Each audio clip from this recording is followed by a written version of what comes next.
Hello guys, welcome to the fiction series. Today we are gonna see, what if Naruto got harem with Plumeria, Malva, Shauna and Astrid? Part 1. Huge shout out to FestiveBoi for this story. If you want more awesome fan fiction like this, don't forget to hit that subscribe button. So without wasting any time, let's get into the video. It was an overcast afternoon for those located in the north end part of Ilala Island, with the dark grey clouds overhead, threatening to unleash a downpour on the earth below. However, that still didn't deter some people from wandering about doing what they needed done, as it would be best to do it before the rain slammed down on them. It was a shame that the northernmost section of the island received the harshest of weather changes. One minute it could be bright and cheerful outside, the next, it was in the middle of torrential downpour that threatened to rise the water levels of the local lakes and rivers and threaten the many crops that have been planted. It was one of the few reasons why hardly anyone actually lived in this little area of the island. While the other reasons were unclear, it was easy to see why people wanted to move to a more stable environment nature-wise anyway. However, that didn't stop two individuals, one boy and one girl, from wandering down a path that looked like it hadn't been cared for in years, as it had weeds overgrowing from what looked to be very old small garden beds. The very path itself looked to be a mixture of cracked concrete that also had various greenery growing out from said cracks before it eventually changed into a more simple dirt path. Almost like the local residents of this part of the island simply gave up and laying down the new pathways. It didn't help that large, overgrown trees stretched nearly 20 feet high, casting some rather interesting shadows upon the ground, and some people swore that the shadows moved and shifted to look like various things, but it was a mere trick of light or the overactive imagination of people, as they were creeped out and their brain was creating images that weren't even there. No matter how many times I see it, this always gives me the chills. The girl said, her voice was rather bossy, but a hint of fear could be heard in her voice. It's like this place has been abandoned. She pointed out, eyeing their surroundings a bit more and shivered lightly at the eerie feeling this place was giving off. The young woman stood about 5'5" and looked around 15 years of age. She had golden yellow eyes, which could easily unnerve most she looked at, and bright white eyeshadow which contrasted with her skin and eyes. She had pink hair with interesting yellow highlights, with an interesting metallic fashion piece, allowing the hair to travel through it, making it look like they were separate strands.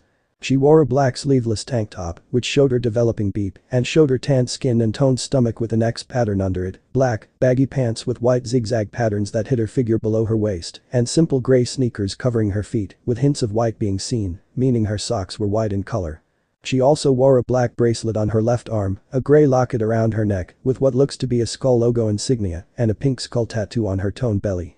All in all, she looked like a mixture between a punk and a goth with her outfit and body language.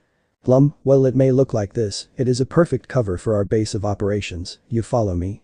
The older male responded, his voice was rather stern and mature despite his age. The teen in question is a young man who stood around 5'8" and looked to be around 19 years of age, with white messy hair top with a shaved lower black hair, showing that he originally had black hair, dark eyes and black eyebrows. He wears a black jacket with a zigzag pattern on both sides of his jacket, which has a white skull logo on the back. He also wears a white shirt, some black, slightly baggy pants with two white X under his knees and pair of white shoes. He also has a purple tattoo of a skull on his left arm and a golden watch, while on his right hand are black and white bracelets. He also wears sunglasses with a golden frame, one side is slightly damaged and bent slightly, and a locket that has the yellow logo of a skull dangling around his neck. He certainly held some sort of intimidation factor to him, maybe it was from his height or maybe it was from his attitude to his very stride that he took, one that oozed confidence and arrogance. The girl now known as Plumeria, also so affectionately called Plum, rolled her eyes at the other teen. Yes Guzma. I hear you. She said to the older male beside her, who was now known as Guzma. While they may look like normal teens going through some sort of punkish phase, they were actually both members of a relatively new group named Team Skull, with Guzma being the leader and herself being relatively new, but due to her skills in battle, she was made the admin, hence the obvious references to skulls on their person. And was their signature calling card and one of the recognizable features of the group. No need to get snippy. He said, holding his hands up to try and placate her ire, we just need to not lose ourselves to this mental stuff.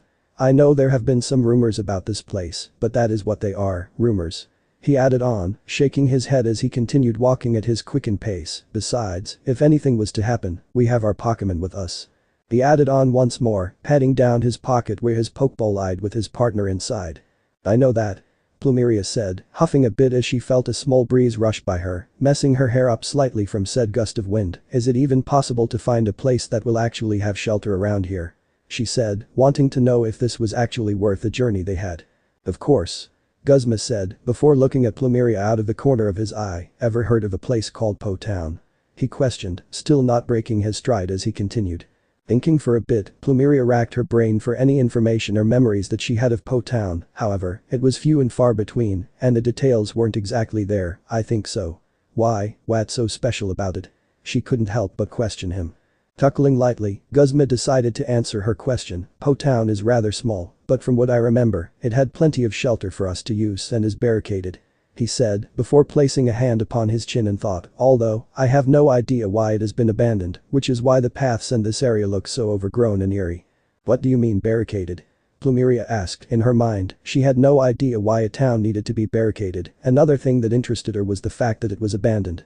Sure, there are abandoned buildings in and around the main islands, but for an entire town to be abandoned. It was odd to say the least. As another large shadow fell upon the duo, Guzma looked up before he glanced over at Plumeria, who was looking at him with an expectant look. She was still waiting for him to answer. See for yourself. Was all that he said and gestured to something in front of them. Craning her neck upwards, Plumeria was left speechless as she saw a massive man-made wall that nearly doubled in height from the average overgrown tree in the area.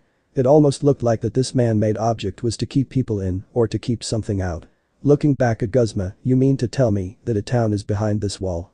She couldn't help but question, some skepticism in her voice as she did so. Of course, I don't know why this is a thing, but apparently it's from many generations ago, hence why it has never been taken down, as it is technically historic to the Alola region. Guzma said with a small shrug. Placing his hands upon his hips, he couldn't help but marvel at the large man-made structure. Building something like this to that height must have taken a lot of resources and time. Alright then, how are we meant to get in? It looks like it was meant to either keep something out or to keep the townsfolk in. Plumeria added, looking at Guzma with a raised eyebrow. Plumeria watched as Guzma was trying to figure out a way in, squinting both directions whilst doing so. The thing was almost crude, and if something had gotten out, it would have needed a bird Pokémon or a Pokémon that could fly to get out, and they didn't have one on their team to do so. As both were contemplating on what to do next, they heard a bush rustle in the distance before hearing distinct pitter-patters of feet running along the ground.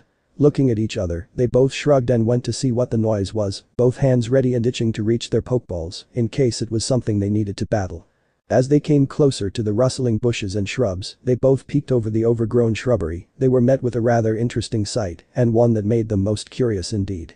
They saw a purloin, however, that wasn't the thing that made them curious, it was the fact that it was carrying a rather small and worn red knapsack with its tail wrapping around the top of the knapsack to keep it closed and for keeping the contents inside.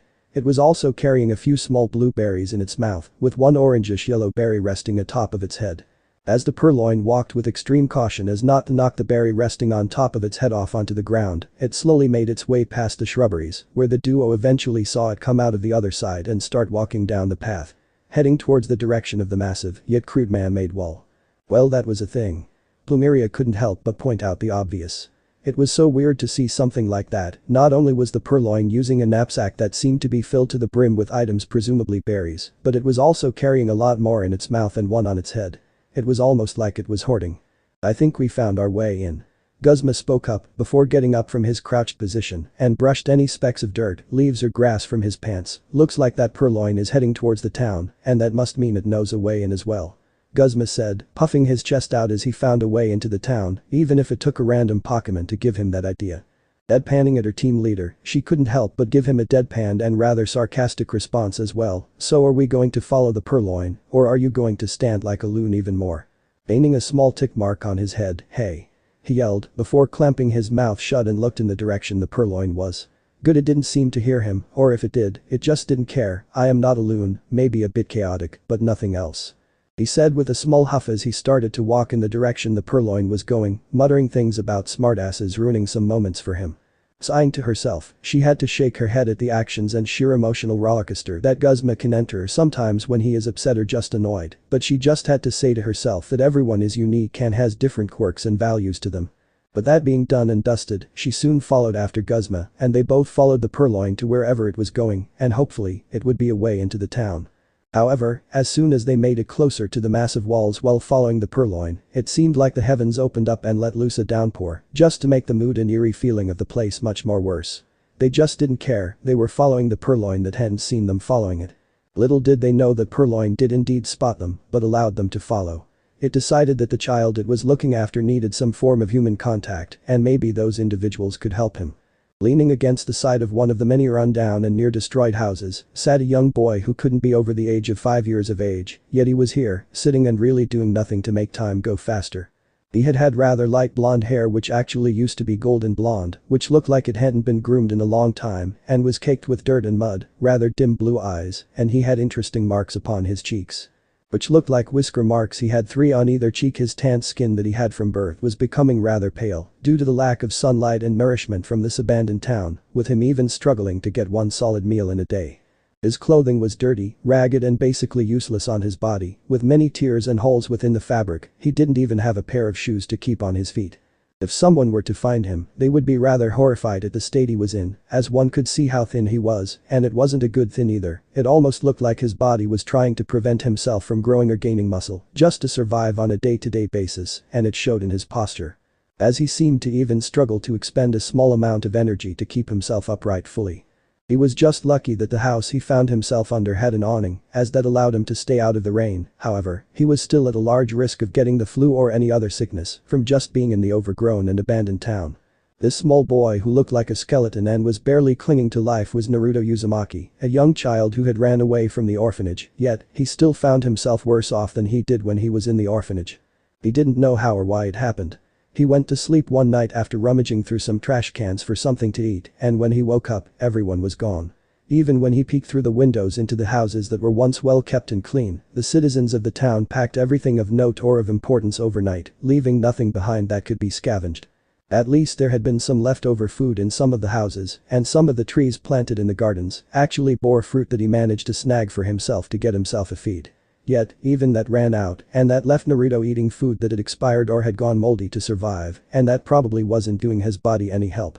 Hurriedly blinking as he heard the small pitter-patters of paws hitting the path ahead of him, he turned his head just enough so it didn't hurt, and he saw his only friend and company for who knows how long he had lost track of time long ago, Purloin. He croaked out, his voice quite raspy from disuse, and his long periods of time he spent in complete silence, before wincing as it felt like he was being burnt with something when he talked. Seeing the small feline Pokémon make its way over towards him with some berries on its person, made him smile ever so slightly. Purloin is a primarily purple feline Pokémon. Its head has tufted fur on its ears and cheeks. There are long tapered violet markings above its green eyes. It has a diminutive black nose on its creamy muzzle, and a small oval cream-colored marking above each eye. Its neck, shoulders, back, and hind paws are also cream-colored. The tip of its tail has a curved, vaguely scythe-like extension. As the small feline Pokémon made its way closer to Naruto, it gently placed a berry that was resting on top of its head down, right next to Naruto's hip, before it lowered its head down further and dropped the berries in its mouth to the ground, while also placing the worn and torn knapsack down, which made it split even further and had some of the berries stuffed inside spill out onto the soggy ground. Bringing his rather bony hand towards Purloin, he gently scratched the Pokémon behind the ears, eliciting a small purr of pleasure from the Pokémon. "Thanks, girl," Naruto whispered out. That was another problem for Naruto, since his body was so weak and he could only go so far without seriously injuring himself due to his body frame. He had to rely on Purloin to gather some food. It was challenging enough to walk from the bedroom inside the slowly rotting house to the outside section, and it would be near impossible for him to actually exert more energy to try and exit the barricaded town. His body was already weak as apparently the people of this town didn't care that he was a child living on the streets. No one ever seemed to care either, not about his life, not about his slowly diminishing body fat or anything. The only one that cared was indeed this Purloin who had stuck with him, even during this entire thing. He was thankful as well. He would most likely be dead if it wasn't for the feline Pokémon, and if he was somehow still alive, then he would probably be insane. Reaching out and grabbing one of the larger berries, a citrus berry, he reminded himself and took a small bite out of it, wincing at the general toughness of the berry, even if it was slightly soaked due to the soggy ground it landed in. As he was enjoying the juicy berry that was both quenching his thirst and somewhat satisfying his hunger, he suddenly heard something that he hadn't heard in who knows how long, another human voice. Oh my. Turning his head to where he heard the voice coming from, he visibly showed surprise at what he saw, 2 people, 1 boy and 1 girl approaching him. However, due to his memories of the people living in this town before everyone left, he still flinched as they came closer to him. Plumeria and Guzma did indeed find a way into the barricaded and rather fortified town by following the Purloin. It just meant they had to crawl through an opening that they could hardly fit through, and it was getting filled with mud that was forming from the steady downpour that was currently happening. So that meant that their clothes were covered in mud, grime, and who knows what else that managed to free itself from the soil. Like what they were expecting from the rather over-the-top fortification from the town, they expected something noteworthy to be kept. Maybe that was why they had done all of this to the town, but that wasn't the case, as the sight that greeted them just underwhelmed them. Instead of having anything noteworthy, other than a Pokémon center located on the far right side to where they entered, and a nice-looking mansion at the very end of the rather linear town that looked to be in some shape and needed a few touches. It was generally a depressing place to be, and the steady downpour didn't help to liven things up either. They made sure to keep the purloin in their line of sight, but not being too close to it and risk startling it. However, their fears were all for naught when the feline Pokémon actually turned around and looked at them, somehow keeping the large berry balanced on top of its head. It then stuck on of its front paws in front of it and mewed quietly as it still had some berries in its mouth. But that little bit done, it turned its head back to the direction its body was going and walked into one of the open driveways of one of the many rundown buildings of this town. Blinking in confusion, Plumeria turned to look at Guzma, confusion clear in her eyes. "Does it want us to follow it?"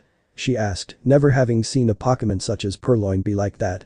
From what she had seen, it hadn't been up to anything mischievous like they were known for. Instead, it seemed to be on a mission for something, and for the Pokémon to be so neutral towards humans was odd.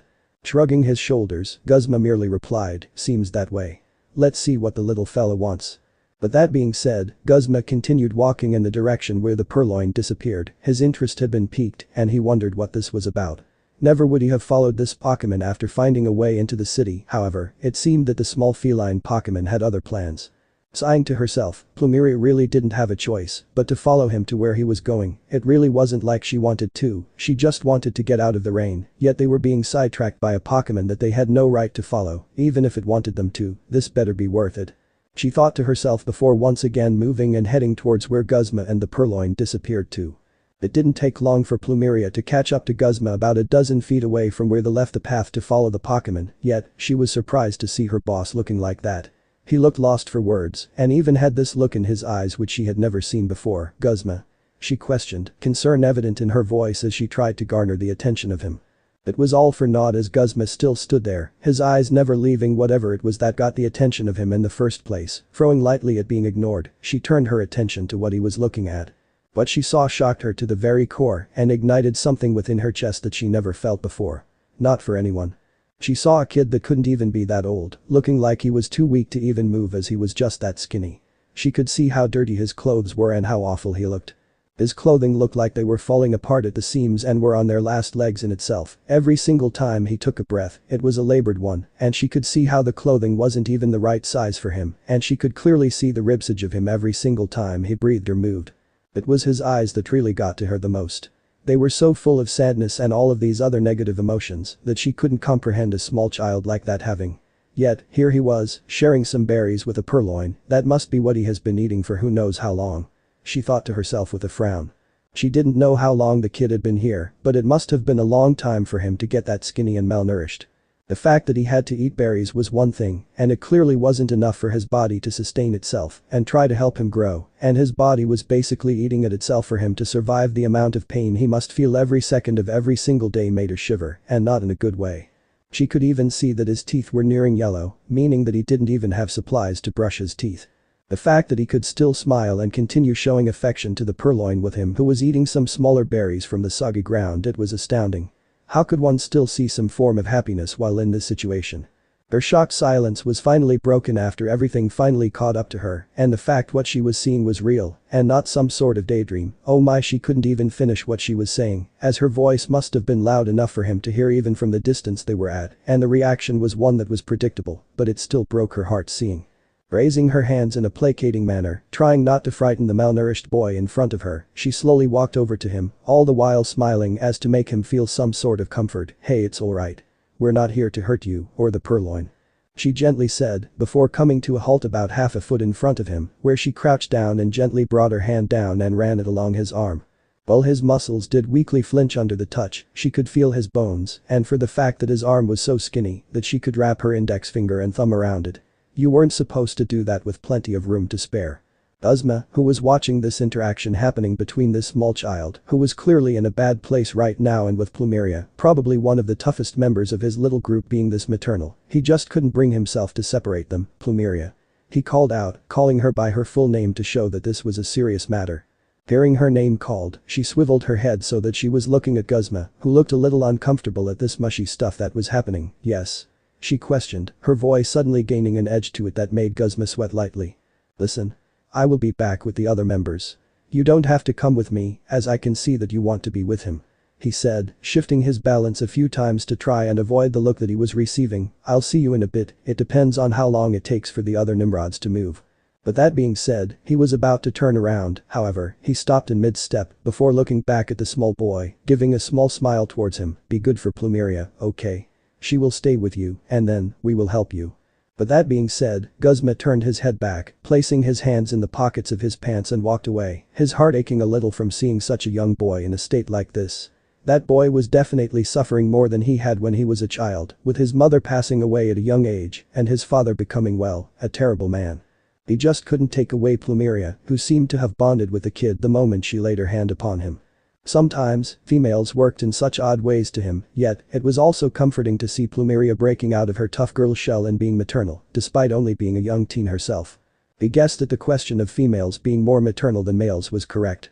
It wasn't her kid, but yet, she was beginning to act like it, and having bonded to him, he just couldn't break that apart, even if it were for a few hours at max. He sighed to himself, now he needed to figure out what was going to happen next. Would Plumeria want to help the child as much as she can, adopt him even? Or would she eventually tear herself away from him and leave them both in shambles? Looking up at the sky, he noticed that it had stopped raining and the sun was slowly peeking behind the darkened clouds. Guess the heavens are opening up and shining light down upon us for her choice. He muttered to himself. Blinking to himself, Naruto felt odd to say the least. He hadn't felt the touch of another person in so long that he nearly forgot what it even felt like, and he also nearly forgot what it was like to have some form of human companionship. As the rays of sun finally hit the area they were in, he couldn't help but bask in the glow of it. It always seemed to have overcast weather or simply raining all the time, so it was a pleasant surprise for him. It was also giving his body some vitamins that it desperately needed, with his body working overtime to try and absorb as much as it can, in case the weather shifted once again. Looking at the woman's rather interesting eye color, Naruto couldn't help but smile. The feeling that she was giving was something that was foreign to him, but he enjoyed it too much to even question. He wanted to feel like this more and not be alone once more with only Purloin being his only form of companionship. Hello. He weakly greeted out. Hello. The girl with rather nice looking pink hair replied, smiling at him despite the odd silence that had suddenly formed around them. He saw out of the corner of his eyes that Purloin was looking at the girl rather closely, like she would attack if she even did a single wrong move in his presence. So is the Purloin yours? She questioned, trying to break the silence that had formed. Shaking his head weakly, Naruto brought his free hand up and lightly scratched behind the feline's ears. No. She is a wild Pokémon. He answered, surprising Plumeria just a tad. The wild Pokémon helping a human willingly? It was odd to think about, I see. She nodded her head before looking at the purple feline. Thank you for that. I assume that the berries you were carrying were for him? She questioned. Her. Who was that man? Naruto couldn't help but question. In his mind he looked rather odd and acted rather odd, and they both wore weird clothing, but he had to guess it was something they liked. That was Guzma, and don't worry about us leaving you. She said, ruffling his hair lightly despite the fact it was messy and rather greasy to the touch. He is bringing some acquaintances over, we are staying here and hopefully keep you some company. She said, smiling lightly as she booped his nose. Really, I won't be alone anymore? He questioned, his eyes gaining some form of light in them, making them much more appealing than their dull variant. Feeling herself flutter with emotions as she saw the light enter his eyes, it was something that she wanted to keep that way. Of course, you will even have more friends. She said, before looking at him and throwing once again, we will try and get you to recover from this and feed you a proper meal, Purloin too. She added. If Naruto could have moved his body with pace, he could have, but he was just too weak to do so right now, so instead, he opted to grasp her hand and smile as brightly as he could towards her. Thank you. It was at this moment that everything changed, and it would be for the better, as Naruto would grow to be one of the most cheerful and bright people to ever be around them, and his happiness was so contagious that it would brighten everyone up, even the most bitter members of Team Skull, and of course, he would be coddled to death by all the female grunts. Much to the male grunts' ire and annoyance. Laver City was considered by many in the Kalos region to be one of the most beautiful cities in the region, as it was filled with thriving nature, and the nature had been incorporated into the daily life, and instead of destroying it, the people who built the town and all of the houses, factories and even the Pokémon gym had built around it, giving the city one of the most natural vibes. The bright and cheerful colors always brought the mood of the population up, and it never seemed like it had a dull day in its life. Many people from around the world thought that maybe the entire feel and rustic feel to the town was similar to Ekrediak City from the Johto region, as the fashion trends that started here and the common female clothing artsel was indeed a kimono. Even the gym leader herself was from the Johto region, yet she decided to move here. Maybe that was why some people believed it to be the second Ekrediak City. Speaking of the Laver City Pokémon gym, it had an odd design to it, with it being shaped like a dollhouse of a little girl, yet it also had some unique features to it, as it had a catwalk that led from around the back that traveled inside the gym itself, which was a popular destination when it came to modeling the new brands of clothing and the possible upcoming fashion trends. Another notable feature of the gym was that it had a massive tree that was sprouting through the building itself, although the gym was made so that it could be built around it without risking damage to the tree or the building structure itself. If one were to be near the catwalk, they would be able to hear the sounds of powerful Pokémon moves being used and blasted around, along with the cries of said Pokémon as they fought in a tough battle. One could even hear the slight reverb of the trainers commanding their Pokémon inside. Inside of the Laver City gym, there was currently a battle happening between the gym leader and the challenger. The battlefield was an interesting one, as it felt large and very open, despite it being inside of the building. It was even lifted up off the ground slightly and made to look like a path that one would find in a garden. A moderate-sized stone wall surrounded the area, preventing anyone from taking an unfortunate tumble off of the side and causing possible injury. How one would get to the battlefield itself is by the two arched wooden bridges on either side of the battlefield, with a small garden on either side. There were also wall-mounted digital displays all around the area, making it feel much more unique and antique than any other gyms in the Kalos region. The lingering smell in the area was definitely aromatic, with the scents of the wood and flowers meshing together to create something pleasant to smell, along with the colors being rather bright and cheerful, something that contrasted nicely with the rustic and antique look that they had. The gym leader of the city was a young woman, about 18 years of age, and stood at about 5'8" counting the heels she wore, and looked to be a natural beauty with some exotic features to her, mainly her eyes and her flawless pale skin. The young woman has long black hair that reaches her knees, her eyes are wide and are purplish gray in color. She also wears purple hair clips slightly resembling the ears of an Audino and string-like tendrils, as well as a purple choker. Her outfit resembles a stylized kimono spliced with a gothic Lolita style, creating a rather interesting fashion image. The sleeves bear the resemblance to butterfly wings with pink mist-like patterns, followed by a yellowish cream color and tipped with black. She wears a pale yellow corset intertwined with purple strings and lined with butterfly patterns with strings. She also wears a short puffy skirt with the color of pale purple, pink, and black, with frilly ends, although the skirt hardly came down to her mid-thigh, so it was distracting at times when she moved. Finally, her outfit is completed with black socks with Renaissance flares on the top and black high heels with bright pink soles and ribbons. This was Valerie, the fairy-type gym leader of Laver City, and the sixth gym leader when it came to the Kalos League. Of course, that didn't mean they had to follow the pattern in order, as all gym leaders have multiple teams, depending on the amount of badges the challenger has. On the opposite side of the field from Valerie stood her challenger, who happened to be Naruto. Naruto had changed a lot during the past 10 years and stood about 4'8" and looked to be around 15 years of age, and he was still rather skinny, just not as skinny as he was when he was a child, although his size meant that people mistook him for someone younger. He wore a simple black hoodie with the team skull insignia located on the back of the clothing, along with a simple red t-shirt on underneath. He also wore a pair of loose-fitting black jeans that was held up by a red belt with a skull belt buckle on the belt, were 6 different pokeballs, and finally, he wore a black bandana with the image of a jawbone that was currently around his neck.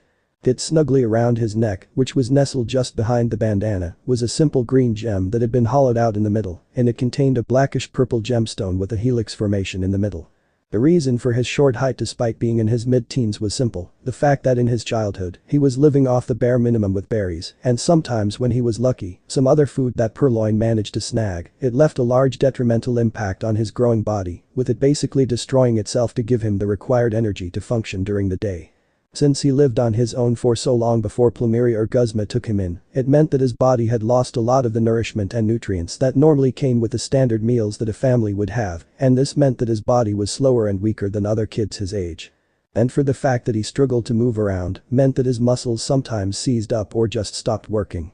It was why that he and Plumeria, along with another female member of Team Skull nicknamed Rap, moved to the Kalos region to get the medical attention that he severely required to keep himself alive. At least it wasn't so bad in the Kalos region, he got the medical attention that he required to live a healthy life, despite his age being something that he wouldn't enjoy as much, since his early years caused so much problems for him and basically stunted his growth.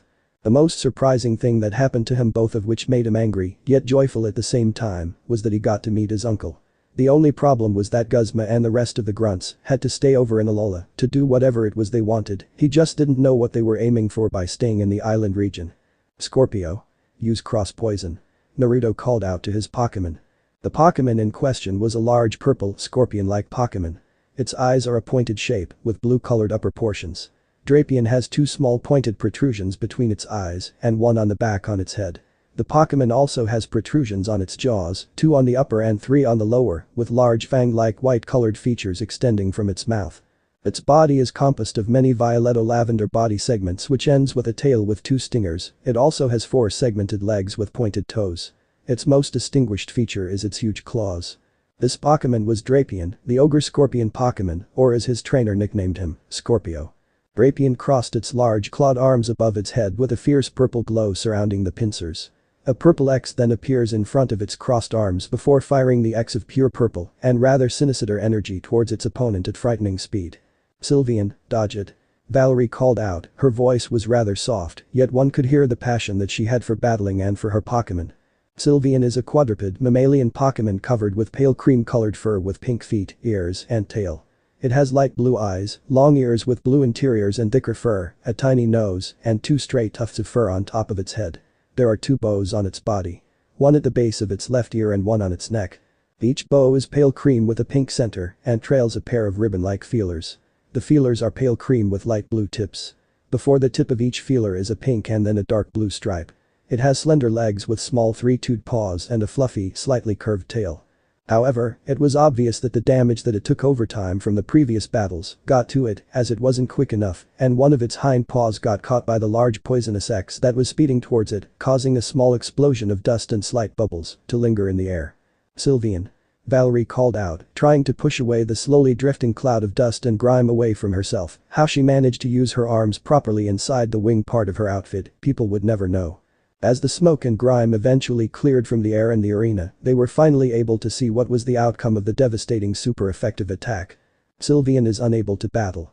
Challenger Naruto wins. The referee called out, raising her hand towards Naruto's side of the field, making it official that the battle had ended with his victory. Alright. Scorpio, that was a fine hit right there. Naruto called out.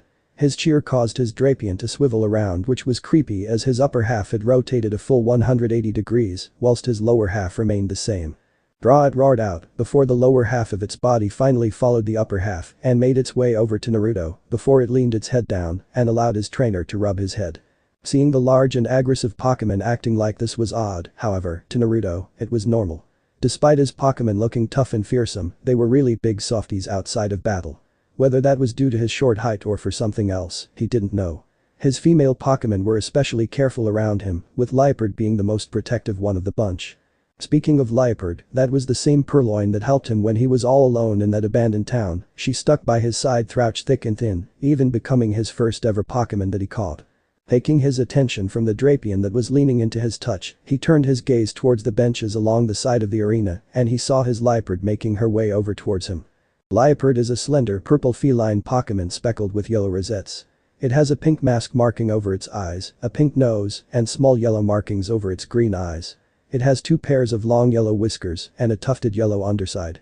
Its lower legs are yellow, and each small paw has a pale pink pad that allows it to be able to move swiftly and silently. TT also has a long curving tail with a sickle-like shape toward the tip.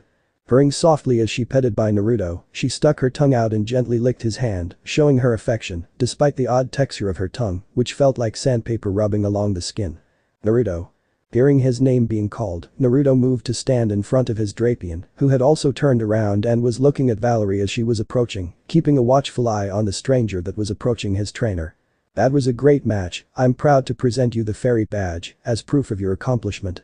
Valerie said, her soft and near melodic voice carrying its weight as she presented the fairy badge to him, which was resting on the wing-like part of her outfit.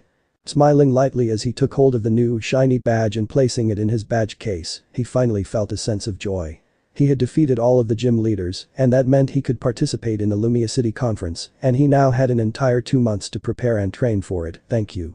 He said softly, closing his badge case and placing it in his pocket before looking up and seeing the slightly surprised face of Valerie. Something wrong? He asked her. Oh, no, nothing at all. Valerie said, snapping herself out of her little stupor before shaking her head and giggling softly. I was surprised that you have collected all the other badges before coming to challenge me. She said, it was very rare for challengers to do that, normally they would always want to challenge her quicker than the other gym leaders. Maybe it was of her track record or for the fact some people feared fairy-type Pokémon and wanted to defeat her with her weaker teams. Shrugging his shoulders at that, Naruto replied, well, I wanted a challenge. I got to say, you are on another level, maybe the toughest gym leader I have faced. The way he said that simple statement was enough to take Valerie off guard, really. I mean, you put yourself at a disadvantage by bringing dark-type Pokémon to a fairy gym leader.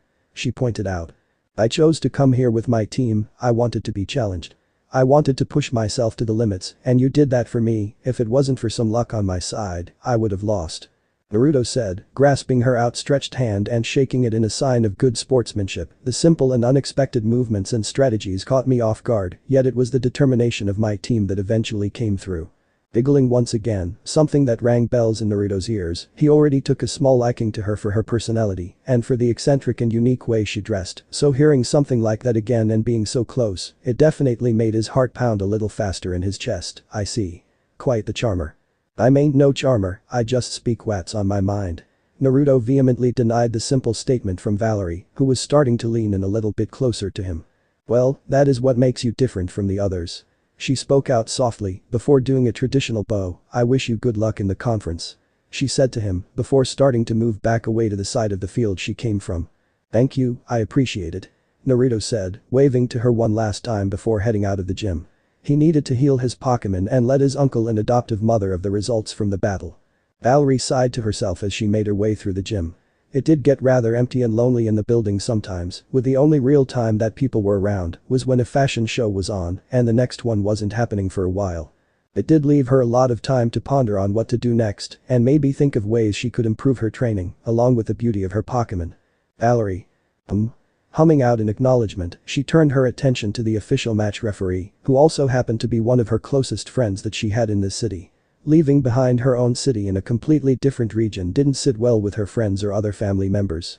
She couldn't even remember the last time that they visited her, and she had been in this region for a solid 4 years now. You have taken a liking to that young man. The female referee spoke out. The referee in question was wearing something of nature of the city, with it being a modest dark green kimono, with some distinct patterns of the falling leaves of autumn.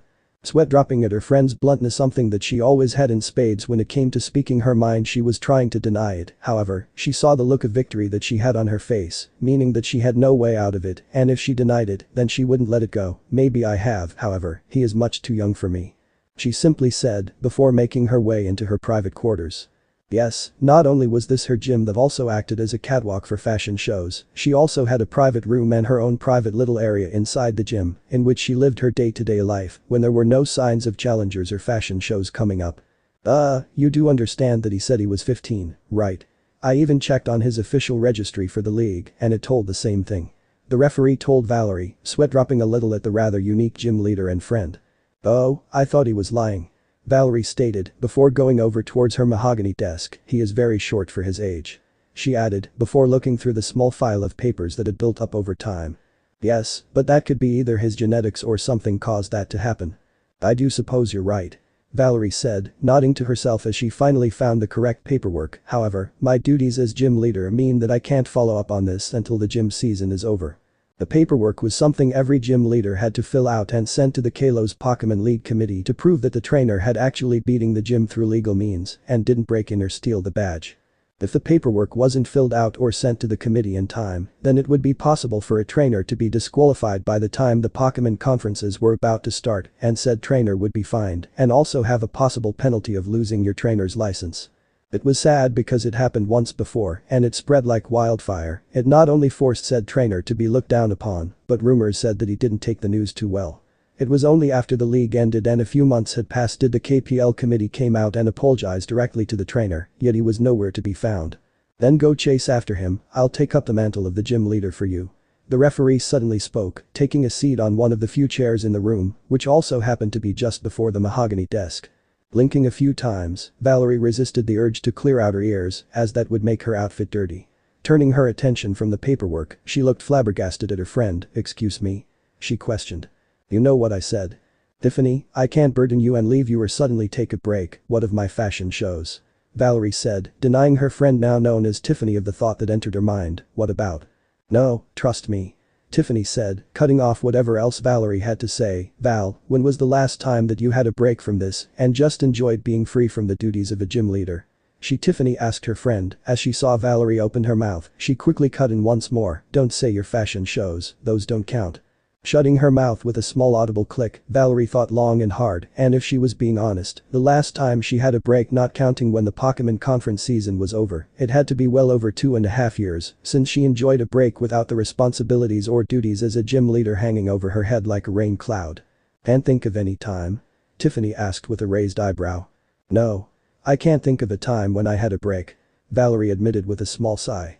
Sometimes being a gym leader wasn't always fun and games, especially with the amount of work that had to be done, not only keeping the gym up and running, but being able to keep yourself competitive when it came to battling. Gym leaders actually get fired if fire-win ratio is too low for the high amount of loses they had. The absolute minimum one gym leader was allowed to have was a 35/65 ratio, and even then, it was a challenge to keep the position. Well, now is your chance. Chase the boy you are interested in, and if what I heard and saw was correct, he had gained all 8 badges and will now most likely be training for the conference," Tiffany stated before making her way towards Valerie and gently grabbing her shoulders. "Please, take this opportunity, have some freedom and try your best with the boy. I'll take care of the gym and the Pokémon you keep behind, and maybe you will be able to capture some new fairy-type Pokémon to use." "Fine," Valerie eventually admitted, sighing to herself. She made her way over towards the door that led to her room. She had some stuff to pack and some choices to make. "I will go, just let me pack some stuff." Tiffany nodded her head at that, watching as her close friend walked through the door and into her personal room in order to pack. While she liked her job as a referee, that didn't mean that she was a terrible trainer as well, and she was rather close with some of Valerie's Pokémon, as all of her teams that were scaled to the amount of badges the challenger had needed to be cared for. "Well, might as well let the higher-ups about what is happening," she muttered to herself before taking out a holocaster and dialing the number that would allow her to hopefully come into contact with Mr. Goodshow, the president of the league competition committee. Coming out of the Pokémon Center, Naruto sighed as he was washed over by the sun's rays that were beaming down the city on this fine afternoon. It had been a solid bit since he received his 8th and final badge, as he went to the Pokémon Center as quickly as he could to heal his team, which had suffered significant damage from the battle, and he also got some lunch while he was there. He was already there, so why not get lunch while waiting for his Pokémon team to heal? It was a win-win in his book. Broken out of his thoughts as he felt something brush up against his leg, he looked down and saw Leopard was there, looking up at him with those beady eyes he has come to love so much. "Come on, girl. I couldn't use you in the gym, way too risky," Naruto said before rubbing gently behind his Leopard's ear, getting a purr for his troubles. Although, that didn't stop her tail from whacking him on the back. "Boy," Naruto yelped, feeling the slight sting to that as he saw the tail coated in a soft metallic sheen, showing him that Leopard had used Iron Tail on him. "Come on, even if you know that move, it doesn't mean I want to risk you in the battle for long." He tried to placate the feline, all he got however, was a stare that he was all too familiar with from the Pokémon. "Don't use that look on me," Naruto said, huffing a bit, having fallen prey to that look one too many times in the past. Trudging his way along the soft gravel road, he eventually came towards a bench before sitting down on it, leaving enough space for Leopard to join him. It didn't take long for the slender feline to make herself comfortable on the bench, mainly by using Naruto himself as a cushion, with herself curling up like she used to do as a purloin, only she was slightly heavier and too long to fit on his body, so it left her hind legs and tail resting on the wooden bench. Whilst one hand was gently stroking Leopard's incredibly soft and smooth fur, Naruto pulled out his holocaster from his pocket. The holocaster was something akin to this transceiver from the Unova region, although it had been taken one step further, along with being able to answer calls and communicate that way. People were also able to project themselves as a hologram, using the special function of the device, which allowed a face-to-face talk. It was also developed a few years ago by Lysander Labs as a way to make communication more efficient. It was a small, handheld device and could come in a plethora of color, with Naruto's being a simple black color, which made it look slick and shiny, along with a burnt orange tint around the edges, making it stand out a little compared to others. It was also one of his gifts he got from Lysander himself. Quickly going through his short contact list, he eventually found who he was looking for, tapping away at the screen a few times. Naruto held it in front of his face, far enough away, so his face wasn't the only thing being projected. "Yes, who is this?" A rather sharp masculine voice answered, however, there was no hologram to appear with it. "Ah, come on, uncle, it's me." Naruto spoke out, rather annoyed that his uncle wouldn't recognize the ID being sent to his device. "Oh, sorry Naruto." The voice apologized. Naruto himself could actually feel the embarrassment coming out of his voice. But the small beeping noise, a rather large holographic projection sprang to life. The projection was about the size of a small sign, which was rather large compared to the small handheld device. As the image cleared, it revealed a rather tall and imposing man with blue eyes and with pointed red hair that sometimes people mistook for a mane and a red connected to his beard. He is a man of very tall stature. From what could be seen through the deep blue hologram was in fact a rather fancy black fur-lined suit with a red trim. This man was none other than Lysander, and also Naruto's uncle. To be precise, Lysander was his mother's brother. "I see you are doing well." Lysander pointed out, raising an eyebrow as he seemed to notice how excited Naruto was despite his best efforts to hide it. Only someone who had a keen eye to detail or had children themselves would be able to spot. "Uchiha. I got my final badge maybe an hour ago," Naruto said, nodding his head. He also couldn't help but let a smile loose on his face. Hearing the chuckle coming from his uncle, Naruto looked at him with a confused look on his face. What was so funny? "Sorry, you just sounded like your mother." She too had trouble keeping her excitement at bay when she accomplished something like that. Lysander said, his eyes almost glazing over as he remembered the simpler and much more happier times he had. Shaking his head from those thoughts, he cleared his throat, getting rid of the awkward silence that had been brought up by that simple statement. "Anyway, why don't we meet up at War City tomorrow? That way we can talk in person. Lunch will be on me," Lysander offered to Naruto. Pondering upon it for a moment, he realized that it was a little bit away and that he didn't have a flying type either, so it might take longer. Hopefully there was a train station in the city, as he really didn't want to walk halfway across the region again. Doing it twice was enough for him in one journey. "Alright. I will see if I can make it there." Naruto agreed. "Bye, uncle." "Goodbye Naruto. Have a wonderful day, will you?" Lysander said with a small grin, waving goodbye before the hologram petered out, leaving only the black screen of the device, showing how long the conversation had been going on for. Sighing to himself, Naruto leaned back on the bench as he pocketed his device. It was still weird for him to imagine that he actually had blood-related family still around. He never knew his father, and he could only remember small bits and pieces of his mother, mainly the fact that she had red hair and great purple eyes, so when he found out he had an uncle, it was only fair that he was angry and upset at him. The many questions as to where were you? Or why weren't you there? Were the main ones, and those were mainly thrown around by Plumeria once she found out about him. To Naruto, he needed to hear the answers to make himself feel at peace with himself and finally be able to know the answers as to why his uncle wasn't there for him when he was all alone and starving, living off of berries every single day and nearly dying due to his malnourishment and lack of vitamins and minerals in his body. However, Lysander didn't give a reason until he was 14, a few months after his birthday. The reason why Lysander wasn't there at all for him was because he and his sister, his mother, had a falling out and basically that tore away the close bond they had. From what he could understand, Lysander knew something was off about his father, but apparently, Kushina didn't listen and still moved away from the Kalos region and to Alola, and when she finally gave birth, she didn't bother to contact him. Shaking his head from those depressing thoughts, Naruto muttered out, "At least he is making up for the lost time." He knew that sometimes when lost family members reunite with each other, there is always some hesitation on both ends, and that normally leads to skewed relationships forming between them, but at least his uncle was trying to make up for the lost time. He had already done a lot, paid for his medical bills, allowed Plumeria, Rap, a female Team Skull member who he met when he was 6 and still in Alola, and himself to live in one of his summer houses, rent-free until they were able to stand on both feet, gave him a holocaster free of charge, and even gave him a Pokémon. While it didn't make up for the fact he simply wasn't there for nearly 6.5 years of his life, at least he was making an attempt. He knew from hearing stories from Guzma and some other members of Team Skull that not all families are like that, some of them just don't care about their children. It was sad, but it was the world they lived in. "Naruto-san." Turning his head to where he heard the voice coming from, he was surprised to see Valor standing there, fiddling slightly with the strap of the travel bag that was on her back. "Valerie, what are you doing?" he asked, looking around for anything that might be the problem with why she was here. Maybe it was something that he did, he just didn't know. Hearing the familiar voice of Valor, Naruto's leopard opened one of its eyes and stared directly at her. It wasn't a stare that one would be comfortable with, it almost felt like the feline was judging every move that Valerie made. I was hoping that you would allow me to travel with you and maybe help train you," she said, a slight squeak in her voice. Despite being a gym leader and at such a young age, she still wasn't the best at interacting with others. "Why?" Naruto questioned, wanting to know why a gym leader would want to leave their post and travel and train someone they only just met. What about the gym or the fashion shows? He questioned further, he did know of her shows that she performed when it came to fashion, he remembered Shauna talking about it all the time. "My friend is taking over the gym for a while. I think it's time to have a small break from my duties as gym leader," Valerie said, giggling lightly as his expression. "My fashion shows, I will still attend, I will just need to leave a day or two before it starts so I can get ready." "I see," Naruto said, nodding his head at that. He understood that everyone needed a break at one point, hell, even his uncle took breaks, and he was an owner of Lysander Labs, and he helped his scientists daily. "Why with me?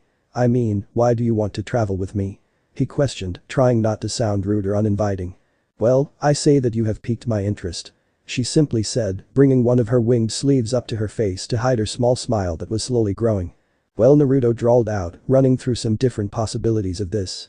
While he did enjoy being alone with his Pokémon, it did get lonely sometimes, and maybe having someone to actually have conversations with would make things easier, plus, he wouldn't say no to more opportunities to train and get his Pokémon stronger. "I guess that's fine." He finally agreed, looking down to the leopard resting on his lap, he asked, "What do you think, Sylvia?" Leopard continued to stare at Valerie for a few moments before she stuck her hand out with her knuckles closest to her nose in a sign of non-aggression towards the feline Pokémon.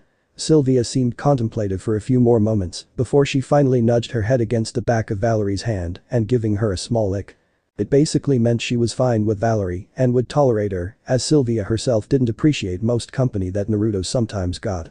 "Well, Sylvia has spoken, and it seems she likes you, or maybe it's the perfume you have on that she likes," Naruto said, slowly getting up and allowing his leopard enough time to stretch out her body and hop off the bench, allowing him to stand up himself and have a nice stretch.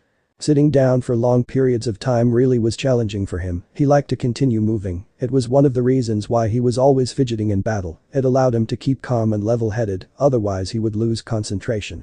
Although, Plumeria said that came from being around the members of Team Skull too much, as they couldn't sit still or stand still for that matter. "I'm glad," Valerie said with a small giggle, gently rubbing the fabric of her outfit on the top of Leopard's head, just in between the ears. "Forgive me for this, but I overheard you needed to go somewhere." "Where did you need to go?" she asked, having come into hearing range when she heard someone speaking to Naruto that they wanted to meet him somewhere.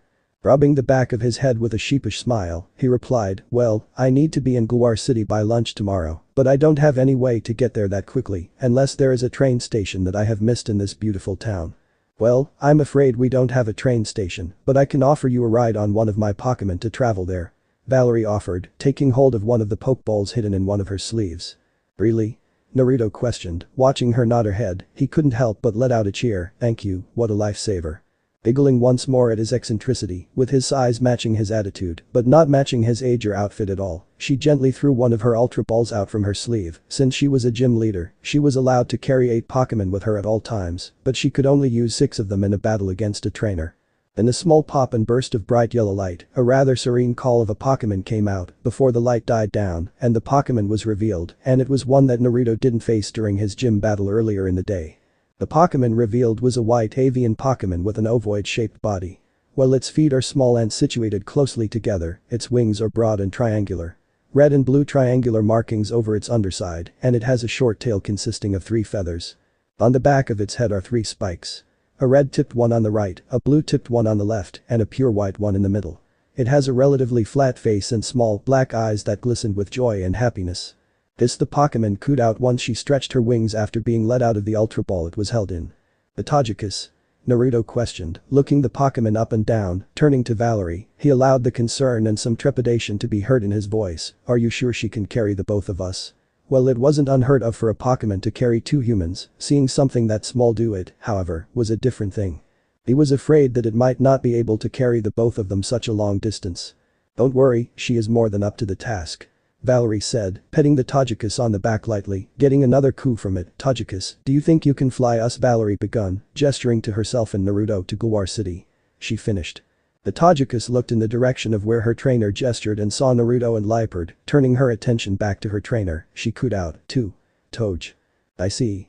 Valerie said, a small smile on her face as she petted her Pokémon once again, turning her attention to Naruto. She translated what Tajikus just told her. She said she can, however, you need to return Leopard to her Pokeball. She explained. Nodding his head at that, Naruto looked down to Leopard and unclipped the luxury ball from his belt. "Okay Leopard, I know you don't like being inside your Pokeball, but can you please do it? I promise to let you out as soon as we touch back on the ground." She muled out, her ears drooping lightly as her entire demeanor seemed to sink.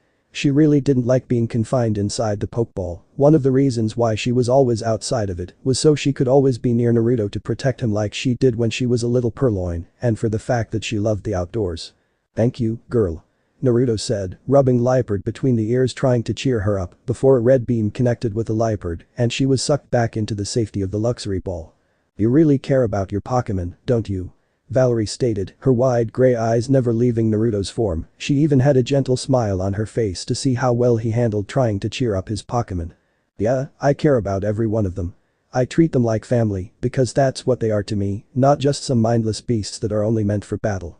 They have feelings as well, and I always take them into consideration," Naruto said, clipping the luxury ball back onto his belt and the other Pokeballs attached to his belt. A light tap, he knew his Pokémon felt them inside, and he always did it to let them know he was still there and they weren't abandoned.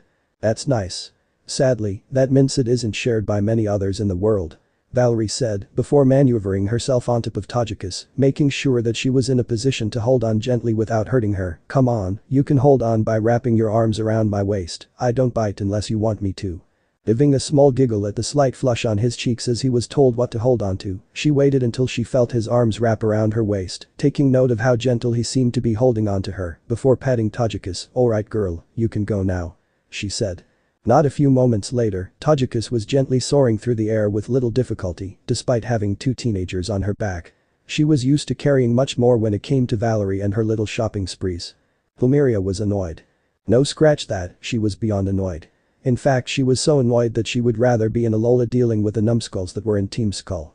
They might be numbskulls, but at least they were like a family, thus, she would tolerate them to an extent. However, right now, the reason for her annoyance was due to a certain individual who was easily 5 years older than herself, maybe even more. If it wasn't for the fact they were in a public setting or if she didn't have rap with her, then she might have started a catfight between themselves. Plumeria over the years hadn't changed much at all, barring gaining a few more inches in height, along with having her delicious-looking derriere swell up more, along with her beak becoming just a little larger due to her age, and for her body to finally hit the peak of maturity. She still wore her getup from previous years, showing her affiliation with Team Skull back in Alola. However, the outfit had been modified to fit her new body proportions. Another new thing about her was that she now had a rather fancy-looking bracelet around her left wrist, one that contained a megastone for one of her Pokémon if she needed to use it in a pinch.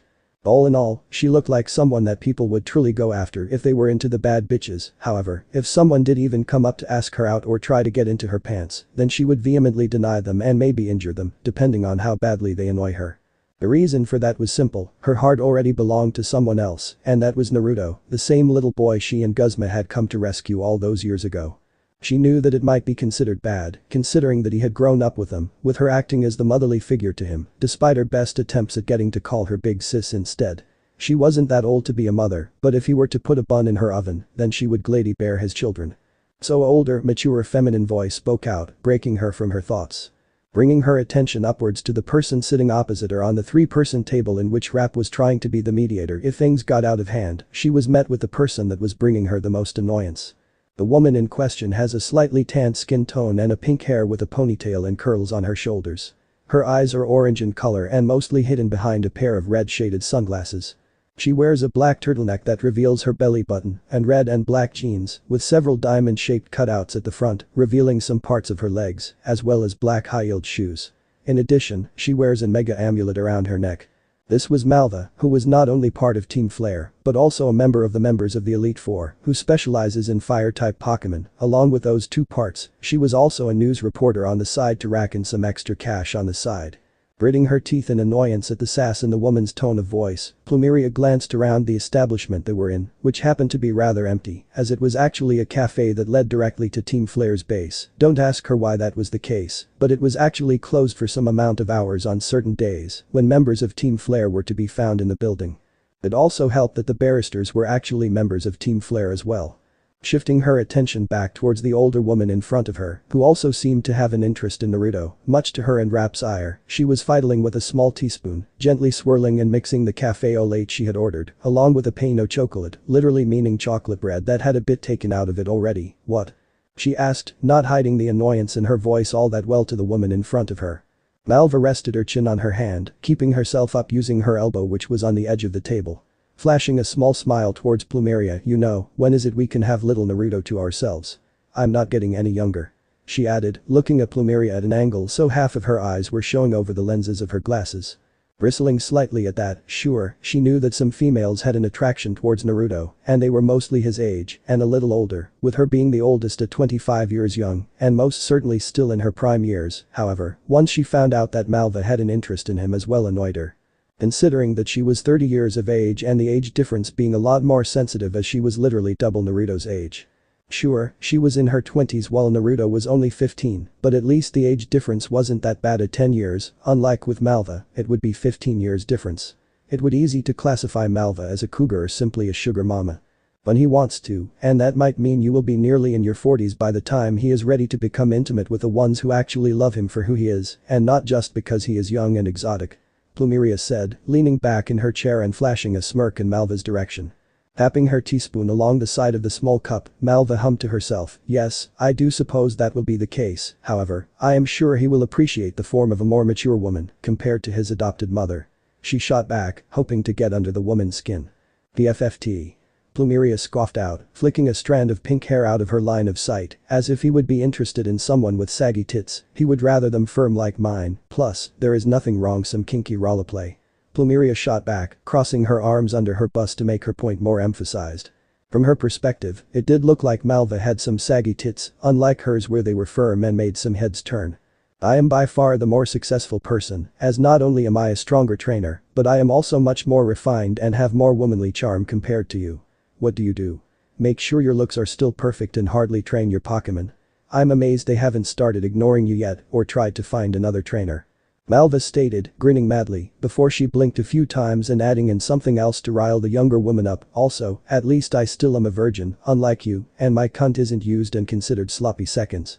She did have her ways of finding some things out that some people would clearly like to not have brought up, and what she just brought up was definitely something that irked Plumeria, along with really pissing her off. She could see the angry pulses of a vein in her forehead as she gritted her teeth so hard that she could hear the meshing of them. Slam. Slamming her hands upon the table they were sat at, Plumeria all but growled towards the older woman. She might not be a virgin anymore, but she definitely didn't do it with another man. The person who took her virginity was Rap, and using a double-ended dildo definitely wasn't like she had sexual relations with another man. Her heart belonged to someone else, and that was Naruto. YUSK however, before she could continue with that remark, someone else butted into the conversation before it could get evolve into something a little more ugly. Ladies. Now is not the time. A meeker voice spoke back out, breaking the imminent catfight that was about to occur between the older women. Both of their heads turned to Rap at the same time, where she suddenly found herself feeling a lot smaller than she already was when the harsh gazes of the two women landed on her. Raphia, or Rap as she preferred to be called, was a girl in her late teens. She had luscious pink hair that went down to her shoulders and curled slightly at the end, however, the top of her head was mostly covered by a white skull helmet with what looks to be one eye closing to blink while the other was wide open. Her pink eyes were glazing to the two women on either side of her and were more pronounced thanks to the black eyeshadow that she had on at the moment. Her nose and anything below was covered thanks to the white bandana that had some white trimmings along the top. Although, the black bandana didn't cover the slight blush that she had on her cheeks, thanks to the current topic. For clothing, she was wearing a simple black shirt that had a wide X near the waistline, and also the fabric hugged her developing frame and pushed against her high B-cup beep. Along both of her wrists were two simple bands that both had white trimmings around the top and bottom, which also acted as sweatbands. The rest of her clothing consisted of white ripped short shorts that hardly came down to her mid-thigh, exposing a lot of her tanned legs, along with having a black frilled thigh garter on her right leg. To top it all off, she wore a pair of simple white socks and white ankle-high joggers. How can I say that I got a call from Naruto yesterday? She managed to get out, swallowing some saliva that got caught in her mouth from the gazes that just wouldn't let go. As she said Naruto's name, however, it seemed as though the invisible pressure that was pushing down upon her was lifted, and it was now much more easier to breathe, something which Rap took great pleasure in, as she took a large inhale of oxygen, despite the fact she was still wearing her bandana. Really? What did he say? Plumeria asked, all of her negative or angry vibes drawn out the proverbial water, as she wanted to know what her precious little darling said when she called, although she was mentally pouting that she didn't get called instead. Malva also looked interested by the way her shades glinted an interesting color when the lighting bounced off of them, and from the way her demeanor shifted as she steepled her fingers together. He said that he got his 8th and final gym badge, meaning that he is in the all clear for the Lumious conference that starts in 2 months. He also mentioned that he is meeting Lysander in Gloire today for lunch apparently. She said, fumbling over her words as she tried to remember the name of the city they were visiting. Really? No wonder why Lysander was in a rush this morning. Malva muttered out, narrowing her eyes as she once again picked up the teaspoon to once again stir her drink. Remind me to punish him when he gets back, he could always use more paperwork for not taking me to see my precious maelstrom. She added on, a dangerous glint shining in her eyes. Oh please, like he would have taken you, he would have taken me instead, considering I am someone who is not in the spotlight constantly. Plumeria snarked out with a barely concealed growl to her tone. She really didn't enjoy Malva most of the time, and considering that they had a little rivalry with each other when it concerned their precious little Naruto, it often meant that they were at each other's necks. However, instead of getting a response from Malva, she merely dismissed it like she didn't even hear it in the first place. All she did was send a mere glance towards the dark-skinned woman before turning her attention back towards Rap. So, let me know of his journey. I believe I am not up to date when it concerns his journey. Malva said, leaning forward, interest and curiosity clear in her gaze as she looked towards Rap. Oh, well with that, Rap began with recounting all of the important details that she was told by Naruto. Even though he had asked to keep some of the females that he met on his journey a secret, Rap wouldn't do that, considering that it was best to come out with it, rather than keeping it a secret for the two competitive and overprotective women to find out and score Naruto to hell and back. Let it be known that both Malva and Plumeria were a little annoyed that more competition for Naruto's affection, and that most likely meant they would have to share him with even more girls. Yes, they did come up with a little truce between the females they knew of that had feelings or crushes towards Naruto, and they were willing to share as long as they knew the pecking order.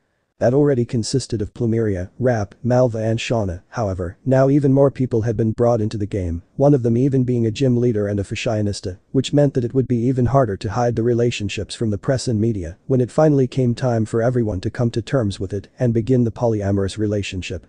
However, it would be a challenge, and they would come to terms with it and conquer it, even if it meant moving to another region entirely or moving to one of the more dangerous regions like the Ori region where they could settle down and not be in the spotlight with a polyamorous relationship. As from what they heard, the people of Ori didn't care. You were welcome no matter what if you could survive the harsh conditions of the land. It was the beginning of another normal afternoon for a certain duo of girls that were making their way towards Gloire City, however, despite their best attempts to try and bring in the feeling of nervousness they had. The reason why? It was because the very next day, around noon to be precise, was the master class, and if they managed to get to the finals, they had an opportunity to face off against the Kalos Queen, a distinguished rank amongst performers, and they themselves had the chance to get that title if they won at the end of the tournament, and it was all done by votes. So there was a chance for favoritism and corruption to side with one person over the other. The first girl who was competing in the master class was a short young girl, standing about 5'6" with tanned skin and light green eyes that sparkled with happiness and excitement. Her hair, which has a spiky tuft on her forehead, is long and brown and is kept in curly pigtails, which are gently swaying in the wind. Clothing-wise, she wears a fashionable, feminine and cute outfit that matches her personality. It consists of a dark pink t-shirt decorated with 3 black bows and hugs her developing beep, although they were merely a high B cup, much to her annoyance as she was 15, she expected them to be slightly larger by now, and wears very small denim shorts with black frills on the bottom, showing off her rather slender tanned legs to the world, and dark pink ballet-type shoes with short heels and matching ankle cuffs.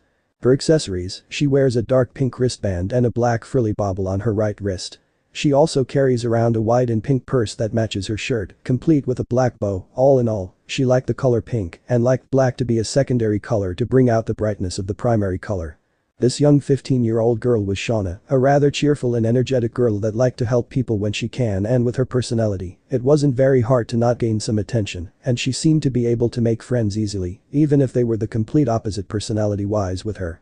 Speaking of opposites for Shauna, the girl that was trailing behind her by a few paces was one of her friends and rivals for Pokémon showcases. The girl, however, was a little more exotic compared to her, as she had unique air and aura about her, along with her having a slight accent to her voice. The girl in question was a short young girl, standing about 5'5" with unblemished fair skin, soft brown eyes, and short yet layered dark blue hair that she secures with light blue maid-like headwear and an orange headband. She wears an elegant and fashionable outfit that consists of a teal shirt with long light blue sleeves, a sleeveless green overshirt with cyan squares on both sides, an orange tie, and cyan shorts with light blue lines. On her feet, she wears orange shoes and plain white socks that nearly reach her knees. For storage, she carries around an orange backpack with brown straps that is normally secured around one of her shoulders. This girl was Meat, a fellow Pokémon performer, along with being a rather unique friend for Shauna, which did confuse many people as they were not only complete opposite personality-wise, but also the way they acted. Whilst Shauna was hyper and energetic, Meat on the other hand was more reserved. However, Meat also had another title when it came to the duo. For Shauna, Meat was a rival in love when it came to Naruto, and Meat found Shauna to be a rival in love as well. How both fell for Naruto? Well, it was simple, they fell for his personality, and they couldn't help but blush up a storm around him. He was just so caring to those he found were worthy, however, that didn't mean he was a cold individual, aloof maybe, but not unapproachable. They also couldn't help but take small jabs at his height, since he was considerably shorter than both of them, even though he was a teen like themselves, it still didn't prevent some sort of protective feelings form for him, and those feelings basically doubled after they heard of how he grew up. They made it their goal to make sure that he is happy and loved. They knew that he had his adoptive family, but they wanted to make sure that he had friends with him at all times that weren't just Pokémon. They also hoped that maybe they could become more than friends, even if they didn't, it wouldn't stop them from loving him all the same. "So lunch when we get to the city?" Shauna suddenly asked, breaking the peaceful silence that had formed around them. It wasn't an awkward silence, in fact it was the opposite, and it was one of those silences that actually made things serene and peaceful. Glancing over towards her energetic friend, Meat contemplated for a few moments, however, her contemplation was interrupted when their stomachs decided to answer the unanswered question for them. Blushing in embarrassment at the unladylike noise that was emitted from her body, Meat nodded her head rather shyly. The last time she had eaten was a few hours ago, and even then it was the last of her poffins that she had made. They weren't really filling, but they were able to at least satisfy her hunger for a while. Plus, Shauna liked them, and when she was eating them she was at least a little more quiet for an hour or two after eating them. She was just glad that she didn't have sugar highs, now that would be bad. "I'm guessing that is a yes," Shauna stated, before giggling at the look that Meat currently had on her face. Outing a little at being giggled at, Meat crossed her arms over her chest. "If you don't stop giggling at me, I will no longer give you any poffins," she huffed, sticking her nose in the air, but making sure to look at her companion out of the corner of her eye. From the reaction that Shauna had, it looked like someone had told her that something that she believed all of her life was a lie. "You wouldn't?" Shauna trailed off, hesitation clear in her voice. Surely Meat wouldn't do something as harsh as that for giggling. Her poffins were to die for. "Try me," she simply said, before taking a few paces, and now with her in the lead, she called out over her shoulder, "You coming? By the time we get to Galore it would probably be evening," she said, not even bothering to stop walking. Shauna merely grumbled to herself, kicking a loose pebble along the ground which soon disappeared in some shrubbery nearby. "Meanie," she muttered out, before following after Meat. Sometimes she was just so cruel in her eyes anyway. "Anyway, do you think Naruto will be here, watching the Masters showcase? Or is he too busy with getting his final gym badges?" Shauna questioned once she finally got within a few small strides of Meat. Placing a dainty hand upon her chin, Meat hummed a little in thought, before she gazed towards her rather energetic and eccentric friend. "I'm not sure. The last time we ran into him was last month, and he only had 6 gym badges, plus he is most definitely halfway across the region for those remaining gym badges." She spoke out, with a small shrug of her shoulders, "Unless he managed to capture a flying type, then he will most likely not make it," she added on as an afterthought. That simple answer seemed to make Shauna a little depressed. While Naruto may be someone who wasn't that interested in Pokémon showcases, when they ran into each other, he always made sure to stay in the city or town to watch their performances and voting for them before he headed off the next day to continue his training for his end goal. How he managed to vote for the both of them at the same time was beyond her. Hell, he managed to have them both win the contest when they were in the finals, as the amount of votes were the same. Surely it was against the rules to do that, unless somehow there was a loophole that he found with the voting, and he was exploiting it without fail. Oh well, I guess time will tell. If he doesn't make it, at least he might be able to watch the highlights of our performances online, which means we need to be even better than before. Shauna cheered out, her sad demeanor quickly shifting to her more excitable one as she fist-pumped the air, much to the slight annoyance of Meat. When do we not? Anyways, you will be gobsmacked when I win and become the new Kalo's queen. Meat spoke out, sending Shauna a challenging grin. Egging on her rival was always so fun, especially since it seemed to place Shauna in extra competitive mode, just how she liked it. She wouldn't lose to someone who wasn't pushing their limits. But another comfortable silence formed between the duo. The girls simply carried on their way towards the city, where their stomachs would be filled with the finest of dinners, and last-minute strategies will be thought up of during their dinner outing.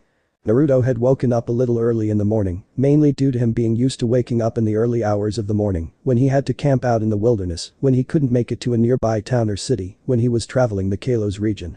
While he did enjoy nature, he really didn't want to be asleep when the more deadlier Pokémon were just waking up and more than likely were looking for some food to eat. He may be small, but that wouldn't stop a ferocious Pokémon from having him as a meal.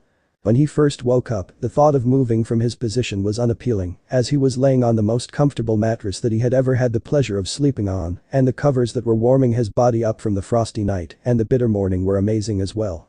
It also helped that the room he was in had a faint scent of vanilla with a hint of zest. All he remembered from the events of yesterday was finally obtaining his final gym badge, then having his uncle calling him over and offering some lunch in one of the few restaurants in Gayer City. Then, the most recent event that he could remember was him falling asleep, leaning against Valerie during the flight towards the city in question. The last memory made him flush a little. He would admit, Valerie did have this unique appeal to her, while she was rather socially awkward from what he remembered during the battle and conversations leading up to his rest on the flight, but she just had this aura about her that made her likable. With her being around his age and to be one of the saner females that he knew also helped. How on earth did he have a cougar after him, his adopted mother or big sis as she wants to be called, along with having it Sunday interested in him amongst many more? He really didn't think he was that special or that noteworthy for attention, other than his shortened height due to his harsh and unfortunate early childhood. He knew of the girl's affections, yet he didn't exactly want to choose between them, as choosing one over the other would not only break their hearts if they weren't chosen, but possible repercussions of differing varieties could happen, and that was something that he didn't want to experience, plus, there was a chance that it would ruin the bonds and friendships that had been forged between them. Although, from the way things had been shaping between Astrid, Shauna and Meat, How had very little doubt that they would want to break the friendship up that they had between them, and most likely, they would offer to share, and they would all be in this odd and rather large polyamorous relationship. He wouldn't be that surprised if Shauna managed to convince the others to join in on it. She was a very open girl, and she like him didn't like seeing people upset.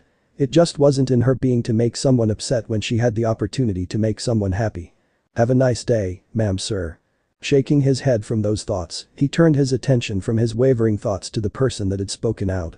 He saw that it was a clerk who was looking at them with this expression of barely concealed amusement, along with a hint of awe in her eyes.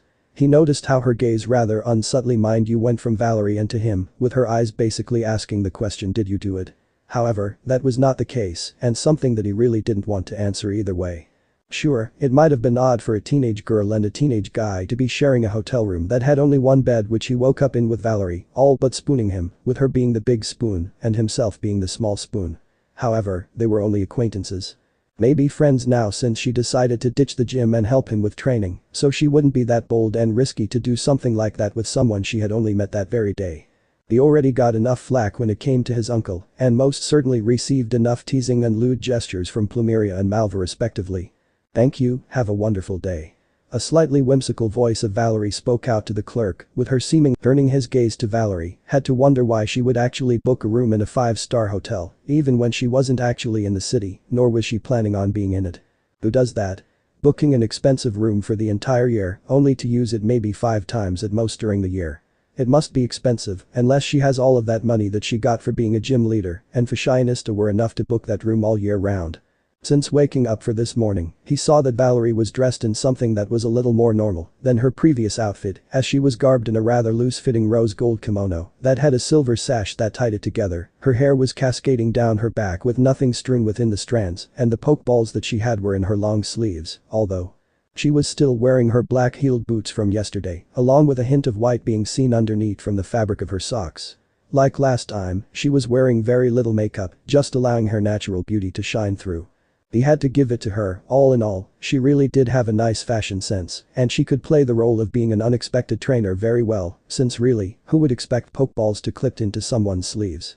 Mentally slapping himself for his previous remark, he had to groan, of course she had a great fashion sense, she was a bloody model for crying out loud. You understand what she is implying, right? Naruto questioned as the rather odd gym leader walked away from the clerk and towards him. Blinking a few times, her eyes were upon his body and she was looking at him with confusion dancing in those wide eyes of hers. That we slept together? She questioned, tilting her head slightly. Naruto's eyes twitched slightly as he heard the giggling of the clerk at the response that Valerie had. It's ugh, never mind. I need to meet my uncle. Naruto said, pinching the bridge of his nose as he turned on his heel and started walking towards the entrance of the building. As he walked out of the building, he remembered what the cafe that he was meant to be meeting his uncle at, as he had saw the message that he got earlier in the morning, after having a small break for himself earlier this morning, after leaving the comfortable bed and the rather awkward spooning that he was a part of, and as he was looking around for the more notable buildings. A small twitch developed in his eyes as he noticed that the cafe he was meant to be meeting his uncle was basically right down the street that they were currently on and where the hotel was. He was about to turn to Valerie who was silently following him and was only a pace or two behind him. If he was lucky, he could feel her breath against his bare neck. However, he stopped before that happened, not only because he didn't want to make a scene with the few people about, but it was highly unlikely that she actually knew where they were meeting. What also made his eyes twitch a little in annoyance was the fact that his uncle was leaning against one of the tables that was located on the outside of the restaurant and cafe and had this look about him, which only meant that he was going to be on the receiving end on some teasing on his part, being the rather annoying yet lovable uncle he was, or he was going to receive a call from either Plumeria or Malva. The latter of the two options was going to be a pain to have, at least with Plumeria she knew when to stop, unlike the rather lewd and frisky lady. Shaking those thoughts away for now, he couldn't but let a smirk make itself known in his expression when he noticed that his uncle had indeed not noticed him, and from what he was planning, he was going to annoy him when he called out to him. Before he did that though, he turned to face Valerie, who was now looking at him with some curiosity, but that was answered when he put a finger to his lips in a gesture to keep silent for now. So she did just that. She watched as Naruto started to take small and silent steps on his tiptoes before he managed to get behind the rather large, imposing and well-dressed man who had a rather glorious mane of red hair and equally red beard to match. Yo, what's up Uncle L? Horrible introductory rap aside, Lysander turned around, having a rather deadpan expression plastered on his face as he turned to gaze towards his nephew. Naruto, how many times do I have to tell you to not do that? You know how much it annoys me. He stated, crossing his arms as he continued to stare rather blankly at Naruto. Chuckling lightly, Naruto scratched the back of his head, which didn't do much considering he was wearing a hooded jumper, and he decided to be a little cheeky with his response. I know, but Big Sis and Malva like it when I annoy you, and I am more scared of them than I am of you. He spoke out, not even caring that he possibly brought down his ego a little bit. Sighing in annoyance, Lysander pinched the bridge of his nose at the knowledge he just received. It was new to him for sure. Note to self, do something that will piss off Malva when I get back, he thought to himself, wanting to at least make some of her time horrible in return for the information he just learned. Enough of that, shall we take a seat? He questioned, gesturing to the neatly set up table with cutlery already on it with two chairs on either side of said table. Nodding his head, Naruto took one of the seats while Lysander took the opposite one, and when he sat down, he steepled his hands under his chin, waiting for Naruto to make conversation first so he could get some sort of knowledge on what to talk about first. However, he then noticed that someone else was near them, and he turned his gaze to the young woman who was with his nephew, confusion in his eyes. Well, who might you be, ma'am? He asked, trying not to sound disrespectful. If there was one thing that he had learned in life, never piss a woman off, it could have some pretty severe consequences involved and possible pain to be involved along with it. Blinking a few times, she turned her gaze from Naruto to the rather large and imposing man. She was surprised to know that Lysander was actually his uncle, however, that didn't have anything to do with the interest that she had in him. Placing a hand upon her chest, she did a small curtsy. Hello, sir, I'm Valerie, the fairy-type gym leader, and as of right now, I'm someone that is helping Naruto train for the upcoming conference, she said, giving a rather long introduction to the wealthy man. Lysander on the other hand had a bead of sweat run down his forehead from the introduction that the girl made. How in the world did Naruto manage to snag the attention of all the quirky females? He would never know. At least it wasn't him that had the affection of so many girls. That would truly be a mess that he didn't want to clean up, and he just hoped that his nephew would make it out alive. Please, call me Lysander, I'm not all for the formality, unless it's in business meetings of course. He joked out, a rather loose grin on his face. Nodding her head, Valerie accepted what she was told before she looked around and frowned when she noticed that another chair was not present for the table. Turning on her heel, she quickly grabbed another chair from an unused table and brought it over to the table the two males were sitting at and placed it down rather close to Naruto's chair and Sure, she might not be ladylike all the time, she wanted to have some sort of freedom. Her friends back at the gym often called her what was it now? A tomboy in terms of how she acts sometimes. She didn't understand what was so bad about acting like that sometimes. As Lysander was about to speak, a middle-aged looking waitress came over, proudly wearing the uniform that belonged to this establishment. As she took a stop a foot or two away from the table, she held a little notepad in one hand and a simple black pen in another. "Good morning, are you ready to order?" she asked, taking looks between the three sat at the table. "Ma'am, please do remember to place the chair back to where it was," she added on, after noticing that there were 3 chairs at the table instead of the normal 2.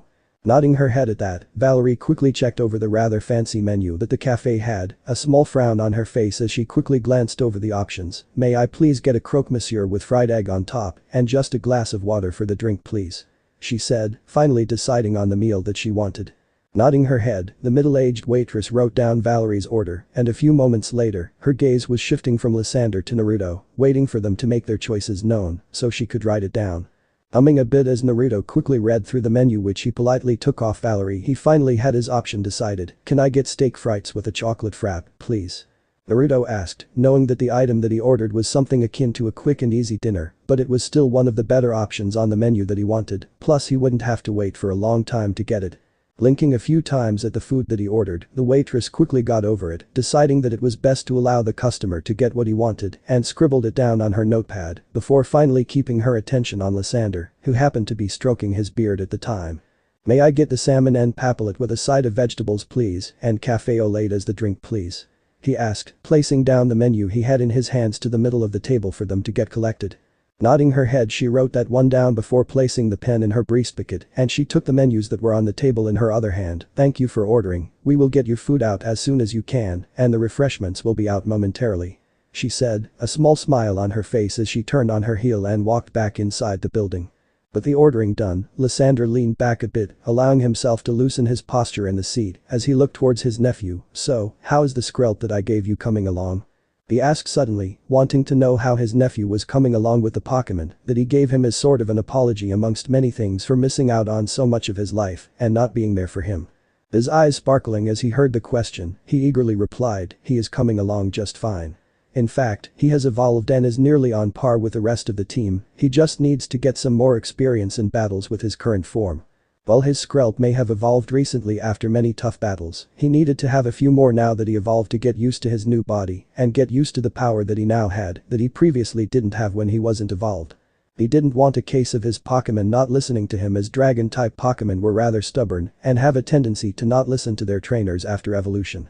Nodding his head with a small smile on his face, Lysander was happy to hear that Naruto loved his Pokémon that he gave him and was eager to have him trained up some more. "Well, how about we have a practice battle after lunch with your old man? I believe my Pokémon would appreciate it as well," he stated. While it had been a while since he last had a battle, he still believed himself to be one of the strongest trainers when compared to others. If he really tried and became a full-time trainer again, he believed he could become a gym leader or possibly a member of the Elite Four. "Sure, just prepare to lose, old man," Naruto exclaimed, happy to accept the challenge, before turning to Valerie, who seemingly knew that he was going to turn to her. "Val, mind being the referee for the match?"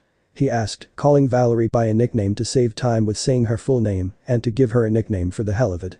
Blushing a little at the nickname with her eyes sparkling as a result that happened to be the first nickname a male had ever given her, she nodded her head, a small smile on her face as she accepted the proposal. "Well, now that's sorted, why don't we catch up a little?"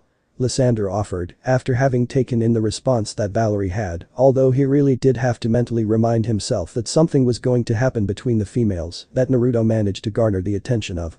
He just hoped that whatever happened, Naruto or the other females would be prepared for it. So this part ends here. Alright, that's it for today's video guys, let me know in the comments section how was the story and also don't forget to like, share and subscribe. I will meet you in another video, bye bye.